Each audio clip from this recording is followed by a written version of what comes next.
আসসালামু আলাইকুম। Hello everyone, কেমন আছেন সবাই? পাকশালা থেকে ছোট্ট একটা মাছ ভাজির ভিডিও নিয়ে চলে আসলাম। আজকে আমরা দেখাবো সয়া সস দিয়ে মাছ ভাজি। তো চলেন ভিডিওটা স্টার্ট করা যাক। প্রথমে হচ্ছে আমরা মাছগুলা ক্লিন করে নিব। আমরা আঁশগুলা ছাড়িয়ে নিয়েছি। আঁশগুলা ছাড়িয়ে আমরা পানির মধ্যে দিয়ে এটা সুন্দর করে ক্লিন করে নিয়েছি, যেন কোনো আঁশ না থাকে। কারণ আঁশ থাকলে একটা পিচ্ছিল ভাব থাকে, সেটা আমরা আগে ক্লিন করে নিচ্ছি যেন কাটার সময় কোনো সমস্যা না হয়। তো এই যে এখানে ২টা মাছ নিয়েছি, এখান থেকে আমি একটা মাছ নিব ভাজি করার জন্য। একদম পুরো একটা মাছ আমরা মাছের থেকে আঁশগুলা ছাড়িয়ে নিয়ে এখন চলে যাব কাটাকাটিতে। এই হচ্ছে আমাদের কাটাকাটি এখানে চলছে। মাছের কাটাগুলো আমরা কেটে নিচ্ছি, বড় বড় যে কাটাগুলো আছে ওগুলো কেটে নিচ্ছি। তো এটা হচ্ছে সুন্দর করে ক্লিন করে এটা কেটে তারপরে হচ্ছে আমরা ভাজিতে চলে যাব। মাছ কাটাকাটিটা আপনারা আপনাদের পছন্দ মতো করবেন। আমি যেভাবে করছি ওভাবে যে করতে হবে এটার কোনো হচ্ছে নিয়ম নাই। আপনারা আপনাদের সুবিধা মতো হচ্ছে মাছ মানেগুলো কেটে নেবেন। আমার যেভাবে সুবিধা হয় আমি সেভাবে কেটে নিচ্ছি। আপনারা যেভাবে পছন্দ করবেন আপনারা ঠিক ওইভাবে মাছগুলোকে কেটে নেবেন। তো আমরা হচ্ছে মাথার থেকে একটু কেটে নিচ্ছি, আর তারপরে হচ্ছে আমরা মাছের পেটে একটু কেটে নেব। কেটে নিয়ে মাছের ভিতরে যে ময়লাগুলো আছে আমি হচ্ছে ওগুলা বের করে ফেলবো। এখন আপনাদের যদি যেভাবে ভালো লাগবে আপনারা ঠিক ওইভাবে মাছটা কেটে ক্লিন করে নেবেন।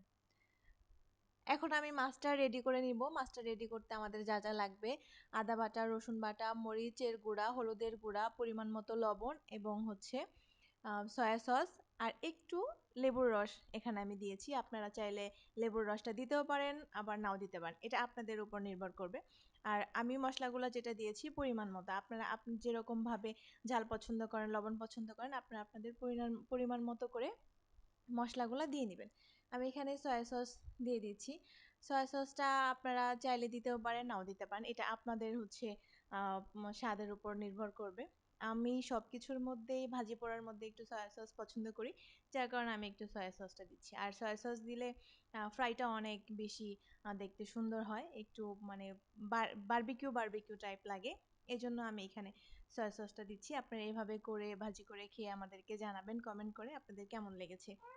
তো আমি সুন্দর করে মাছটাকে মাখিয়ে নিচ্ছি। মাছটা আমি এখানে মাখিয়ে কিছুক্ষণ রেখে দিব ম্যারিনেট করে। বেশিক্ষণ না, আমি এখানে 15 থেকে 20 মিনিট রেখে দিব মাছটা মাখিয়ে। আপনারা আপনাদের সুবিধা মতো মশলাগুলো দিবেন এবং মাছটাকে আপনাদের মতো করে হচ্ছে মাখিয়ে নেবেন। মাখিয়ে এটাকে কিছুক্ষণ রেখে দিবেন। আর মাছটা রেখে একটা পলিথিন দিয়ে মুড়িয়ে রাখবেন, তাহলে সব থেকে বেশি ভালো হয়। তো এখানে আমি ফ্রাই প্যানে তেল দিয়ে দিলাম মাছটা ভাজি করার জন্য। তো আমি তেলটা একটু গরম করে নিচ্ছি। তেলটা আমরা ভালো করে গরম করে নেব, কারণ তেল যদি ভালোভাবে গরম না হয় তাহলে তো মাছটা লেগে লেগে যাবে, তখন মাছটা ভেঙে যাবে আর মাছটা দেখতেও সুন্দর লাগবে না, খেতেও মজা লাগবে না, পুড়ে পুড়ে যাবে। এই জন্য আমরা আগে তেলটা ভালোভাবে গরম করে নেব যেন মাছটা লেগে লেগে না যায়। তো আমাদের তেলটা গরম হয়ে গেলে আমরা এখানে মাছটা দিয়ে দিব। আমরা তেলটা গরম করার জন্য একটু ওয়েট করি। এই যে আমাদের মাছ চলে আসছে, আমরা এখন মাছটা দিয়ে দিচ্ছি। তো আমার কাছে আমার ফ্রাই প্যানের চেয়ে মাছটা অনেক বেশি বড় হয়ে গিয়েছে, এই জন্য আমি হচ্ছে এই পাত্রে আর মাছটা ফ্রাই করতে পারবো না, কারণ আমি মাছটা যদি এদিক সেদিক করি তাহলে আমার মাছটা ভেঙে যাবে।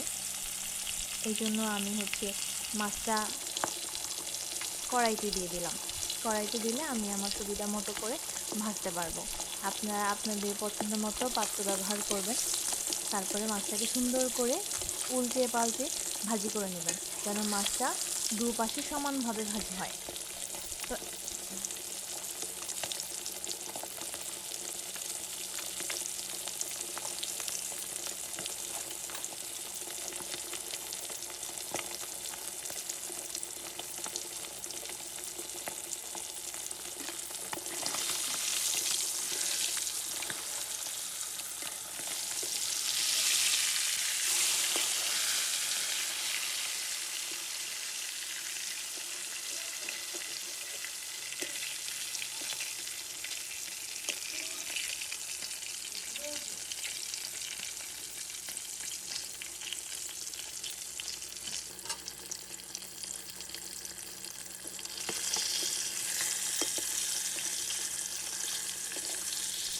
মাছটা আমার ভাজি করা হয়ে গিয়েছে, আমি মাছটা এখন উঠিয়ে নিব।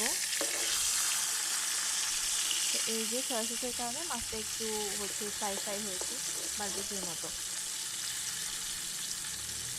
মাছটা আমার চারিপাশে হয়ে গিয়েছে, আমি এখন মাছটাকে উঠিয়ে একটা প্লেটের মধ্যে রেখে এটাকে আমার মতো করে সাজিয়ে নেব।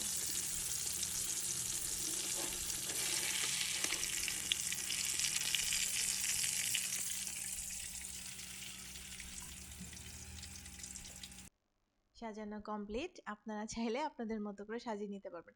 তো আমার মাছ ভাজিটা কেমন হয়েছে আপনারা কমেন্ট করে জানাবেন, আর অবশ্যই হচ্ছে এই রেসিপিটা ট্রাই করবেন, আর ভিডিওটা লাইক কমেন্ট শেয়ার করে দিবেন প্লিজ।